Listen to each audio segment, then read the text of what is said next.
Hello everybody, the Law and Gnome is here. I assume you can't say nothing defamatory and you can't say fuck, piss, or cunt. That right?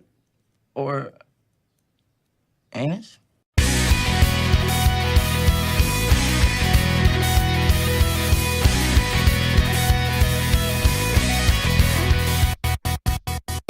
So if there is one thing that will grind my gears, it's the fact that I know that the movie that possibly wins Best Picture at the Academy Awards is a movie that I unfortunately missed in theaters, so it's just one of those moments where I say, well, I can't really say I'm happy because I really don't know what this movie is about.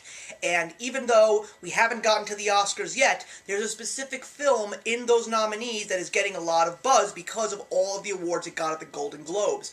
And thankfully, when I came back from vacation, I noticed that my local art house theater was finally getting that movie, so it was time. I picked myself up and I went to see 3 Billboards Outside of Ebbing, Missouri, starring Frances McDormand, Woody Harrelson, and Sam Rockwell. This is the story of a woman who is very upset with the local law enforcement in this quiet town known as Ebbing because of the fact that her daughter was raped and murdered, and the fact that the police never managed to find her killer and bring him justice. This woman named Mildred is very much pissed off, and the only way that she feels that she can cope and to a certain degree fight back is go to these 3 abandoned billboards right near her house and basically send a message to the local law enforcement saying, why haven't you done anything? Please do your job and stop screwing around. So I heard about this movie only in passing. Not that many people were talking about it when it first started hitting theaters back in, I think, November. And when it finally got time to the Golden Globes, and Frances McDormand and Sam Rockwell and the movie itself won those Golden Globe Awards, I said to myself, I really should see this movie if I get the chance, at least before it comes out on home video. So thank goodness this isn't a one that got away, and I have to say, this movie was definitely worth seeing. I don't think that it's the best movie that I've seen all year. I don't even think that it's in my top 5, but I'll get to reasons as to why. But this is still very much an important and very different film, and I would highly recommend seeing it if you get the chance to see it in theaters. This movie really does focus on the characters that are played by Frances McDormand, Sam Rockwell, and Woody Harrelson, and it's a perfect example of you don't know what a person is like until you've walked a mile in their shoes. You see people only on the surface, even in small towns where everybody knows each other, but do you really know what these people are thinking or what these people are like behind closed doors? Why is someone such a jerk? Why is someone so angry? Why is someone so carefree, or why is someone so depressed? You do not know unless you have the courage to ask. And quite frankly, as humans, we don't often do that, and that is why we just let bygones be bygones, and because of that, we judge each other because of these matters, and that's not always a good thing because you just don't know. What I didn't expect this movie to have was so much amazing comedy. The comedic timing of some of these characters and some of these lines that were delivered were absolutely hysterical. To a certain degree, you feel a little bit uncomfortable knowing that there are some really hilarious jokes in the midst of a very heavy and disturbing topic like rape and murder, but when these moments that are extremely funny happen, you cannot stop laughing. And Frances McDormand, if she wins the Academy Award, I wouldn't be surprised because she is electric in this film. Absolutely fantastic. I loved her character as Mildred. Dixon, who is played by Sam Rockwell, he also won the Golden Globe, and I'm not surprised that he did, because he, without a doubt, while he is as simple as a stone, in the end he becomes the most complex character out of everybody in this film, and just seeing this guy who is practically a dumb mama's boy really come into his own and understand that his place in this world is much different than what he anticipated it to be is quite an impressive feat. And if he wins the Academy Award, I wouldn't be surprised.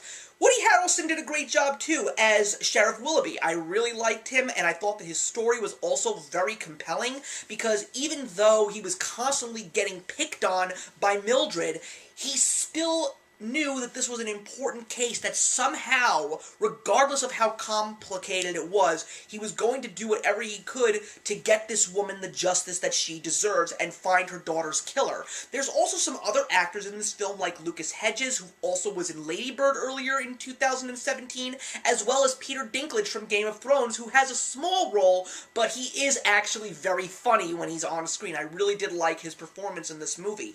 And another thing that I took away from this movie is, when you take a look at where you are on the social scale, even in a small town, sometimes you don't even realize that even though you may be a part of a prestigious business or even in law enforcement, your personality does not always fit the position that you have, and when people see that within you, people really don't respect you. Even in this case, which revolves around the police, when you carry a badge and a gun, but you really walk around like your shit doesn't stink and you just don't care about the little people, you're not going to be a respected, or more importantly, someone that people appreciate. And that's one of the few things that I thought was very powerful, very important to show, because I feel that a lot of the lessons that we learned in this movie are things that we can all take away as humans. The downfall for this movie, unfortunately, is the second and third act. The first act comes right out of the gate like a spitfire.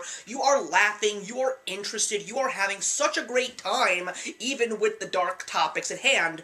But as the movie continues on, and it's not such a long movie, it's just a little under 2 hours, it gets a little bit slow. Of course, it gives the time for the character development to sit and stew a little bit, but the story itself sort of loses its luster. I found myself watching and not really having as much interest as I did in the very beginning. Now, granted, through the second and third act, there are not as many jokes as there were in the first act, but they pepper them in just to keep you interested and keep you waiting till the very end of the film. And in the end, you do get a very satisfying ending. You don't necessarily get a concrete ending, but it definitely makes you feel satisfied, where everyone who was the main focus of the story finally discovers their purpose, finally understands how each and every other person around them is and how they feel about themselves in retrospect. It definitely leaves you happy knowing that there's a very good chance that this justice that Mildred has been searching for throughout this entire film may finally get served. But will it happen? We just don't know, but we're happy to know that she has hope. I would definitely recommend seeing this movie. Maybe not necessarily on the big screen, but if you're a big movie fan and this movie wins Best Picture and you haven't seen it, you'll definitely be regretting it. Is it a movie that I'd like to see again? Yes, absolutely. I think that it's a very interesting story. It's very originally told, and I wouldn't be surprised if it runs away with a couple of Oscars this year. But is it a movie that I want to buy on DVD? Well, I have to admit, during the first act, I really thought it was going to become a part of my DVD collection. But when it slowed down, I changed my mind completely. But I am so happy that my local theater got this movie, because now I understand why everyone's talking about it, why everybody's praising it. I will not deny this movie being well done, as well as being extremely original and creative. I'm giving 3 Billboards Outside Ebbing, Missouri a 3.5 stars out of 4. So thank you very much for watching, everybody. Please leave your comments in the box below, and let's discuss 3 Billboards Outside Ebbing, Missouri, and I will see you in the next one.